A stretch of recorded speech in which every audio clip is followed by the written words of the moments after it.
Boy! Yes, Mama? You reach home from school, Boysie? Yes, Mama, reach home from school, Mama. Alright, good. I left some food in the fridge, you see? Which food in the fridge, Mama? The food that I buy last night I left in the fridge, Boysie. Yes, Mama. Boysie, why you sound so, Boysie? Nothing, Mama. Alright, look into the house, you're going to see some snack in our bag. You really start them in our cupboard? It's for your cousin, don't eat them, Yes, Boysie. Mama. Hurry up and deep, Boysie, I so come home. Alright, Mama. I'm dead with them now. Me and the girl, them bubble gum. Me and the... But stop. It's you that crying, Boysie. What am I going to do? Mama going to kill me now. It's what I'm doing, Boysie. I said, great, Mama, there's some food in her fridge, you see?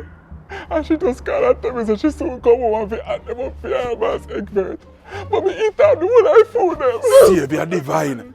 I never see a little boy loving God so much. Eh? Well, anyway, stop the balling, because that is not going to help you. And Mike can't help you out. You see? You ever hear about this place called, what my grandniece said them name again?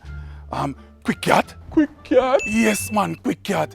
It's them she used to deliver the grocery and food to me when me can't go up on the road, you see? Okay. And she tell me that them deliver for a whole heap of companies. Must be over 150, and they're located in Kingston, Montego Bay, and Portmore. So and she Egbert, will you tell me all of that for? What you going to help me right now, eh? Boy, say no, says a worthless and terrible little boy. After me I try help you out. Sorry, Master Egbert, me never mean it. But anyway, just go into your app closet and look for the Quickcart app, or you can order via their website, you see? Just hurry up and do it now so you can get by the food in a quicker time. Alright, Master Egbert, so how you download the app on the phone now? Why is he dead? Why is he dead? Why is he dead? Oh.